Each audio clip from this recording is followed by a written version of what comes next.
অবস্থা আছে, একজন মুসলিম নারী, যুবক ভাইরা খেয়াল করি, একজন মুসলিম নারী, কতজন? মাত্র একজন। কোনো হাজত হয়েছে, প্রয়োজন হয়েছে, তিনি গিয়েছেন বনু কাইনুকার বাজারে। কোথায়? এটা মদিনার ঘটনা, যখন শান্তি চুক্তি চলছে। শান্তি চুক্তি ওই ইহুদিদের সাথে সনদ আছে আমাদের, সনদের ধারাটা মনে আছে তো? আচ্ছা, গাদ্দারি করবে না, চুক্তি ভঙ্গ করবে না। সেই মহিলা গিয়েছেন, নারী সাহাবী রাদিয়াল্লাহু আনহা, এক স্বর্ণকারের দোকানে। স্বর্ণকার ছিল ইহুদি। আর ইহুদিদের সাথে স্বর্ণের কি সম্পর্ক? এখনও তো সব সোনা ইসরায়েলি জমা করছে। জায়নিস্টরা প্রথম বিশ্বযুদ্ধ ঘটানোর জন্যে ব্রিটেনকে সোনা দিয়েছিল, সোনা। এই সোনার বিজনেস করে করেই তারা আজকে বড় হয়েছে। এটা অনেক প্রাচীন, ইহুদিদের সাথে সোনার একটা সম্পর্ক আছে। আর দাজ্জালও যখন বের হবে, ও সোনা দানা বিতরণ করবে মানুষকে। আর তখন আপনাদের যদি মনে হয় ঈসা আলাইহিস সালাম এসে কাগজের টাকা দিয়ে কেনাবেচা করবেন, তাহলে আপনি স্বপ্নের মধ্যে আছেন। এটা আপনার মনে হয় যে ঈসা আলাইহিস সালাম যখন আসবেন, তখন তিনি জাতিসংঘে যাবেন, গিয়ে বলবেন যে আমার ফিলিস্তিনে স্বাধীন রাষ্ট্র প্রতিষ্ঠার অনুমোদন দেন, তাহলে আপনি এখনও স্বপ্নের মধ্যে আছেন। কথা ইশারা বুঝে নেবেন। এগুলো থাকবে না ইনশাআল্লাহ, এগুলো থাকবে না ইনশাআল্লাহ, অচিরেই। এগুলো ভবিষ্যৎবাণী না, বর্তমান। যারা এগুলো বোঝে না, তারা এটাকে ভবিষ্যৎ মনে করে। ঈসা ইবনে মারিয়াম কখনোই ইউনাইটেড নেশনসে গিয়ে বলবেন না, আমাকে একটা রেজলিউশন পাস করে দেন, আমি স্বাধীন ফিলিস্তিন রাষ্ট্র গঠন করতে চাই, ওখান থেকে খেলাফত কায়েম করতে চাই, তাই বলবেন? আল্লাহ আমাদেরকে বোঝার তৌফিক দান। এই মহিলার শোনার জরুরত। ইহুদি বলছে, মুখ থেকে নিকাবটা খোলো তো দেখি একটু। ওই যে এখন আমাদের বোনদের নিকাব খোলার জন্য অনেকে যে ট্রাই করে, আর মেলে বিষয়গুলো। সেই মুসলিম রমণী এটা করবেন না, না আমি এটা করতে পারি না। তো সে শয়তানি, ছলচাতুরি, শয়তানি করে একটা সুতা বা দড়ি কিছু একটা দিয়ে সেই মুসলিম রমণীর, নারীর, মহিলা সাহাবীর জামার কোন একটা জায়গায় চুপ করে একটা গিট দিয়ে দিয়েছে।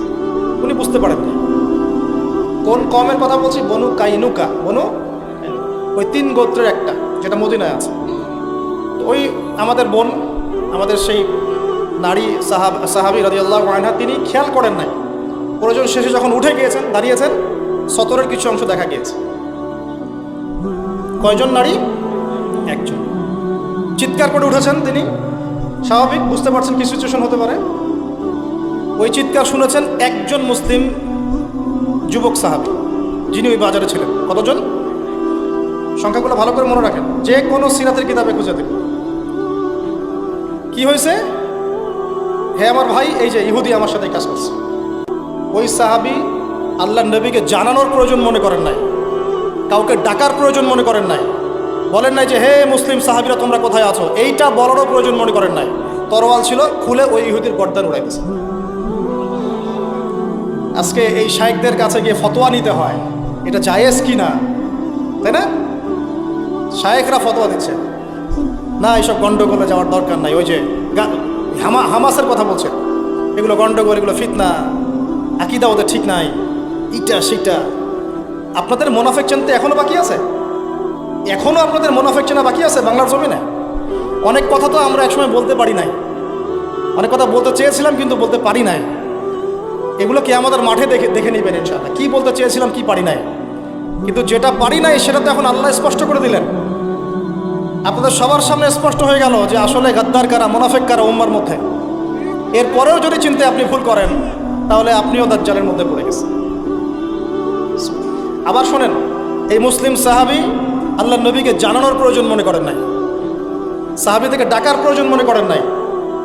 একজন বোনের সম্মান হানি করেছে এক ইহুদি, কোষ থেকে তরবারটা মুক্ত করে এক কোপে ইহুদির গর্দান নামাইছে এই মুসলিম সাহাবী। রাষ্ট্রীয়ভাবে যুদ্ধ ঘোষণা করা হয়নি, কিন্তু একাই করেছেন কাজটা। এবার এই ইহুদিরা আবার এই মুসলিম সাহাবীর উপর ঝাঁপিয়ে পড়ে এই সাহাবীকে শহীদ করে দিয়েছে, এই সাহাবীকে শহীদ করে। এবার নবীর কাছে খবর পৌঁছালো, কাইনুকার বাজারে ঘটনা ঘটছে। আল্লাহ নবী সাল্লাল্লাহু আলাইহি ওয়াসাল্লাম এত কষ্ট পেলেন, ক্ষুব্ধ হয়ে উঠলেন, তার চোখ আর চেহারা লাল হয়ে গেছে। আল্লাহ নবী সাল্লাল্লাহু আলাইহি ওয়াসাল্লাম যখন রাগ হতেন, চেহারা কি হতো? লাল হয়ে যেত। তিনি গিয়ে ওই বনু কাইনুকার, তিনি এবার তার বাহিনী রেডি করলেন। নবী সাল্লাল্লাহু আলাইহি ওয়াসাল্লাম তিনি বর্ম করে বের হলেন, তার বাহিনী রেডি করলেন। বনু কাইনুকাকে অবরোধ করলেন, বললেন যে ভালো ভালো যদি এখান থেকে বের হয়ে যাও তাহলে জানমাল নিরাপদ থাকবে, যদি যুদ্ধ করতে চাও একটারও বর্তমান থাকবে না।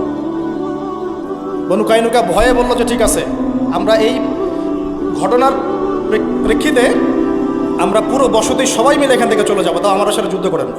এই হলো ইহুদিরা। আল্লাহ নবী সাল্লাল্লাহু আলাইহি ওয়াসাল্লামকে বলেছিলেন, আমার সাহাবী তুমি নিজে আইন হাতে তুলে নিয়েছিলে কেন? আমাকে জিজ্ঞেস করো নাই কেন?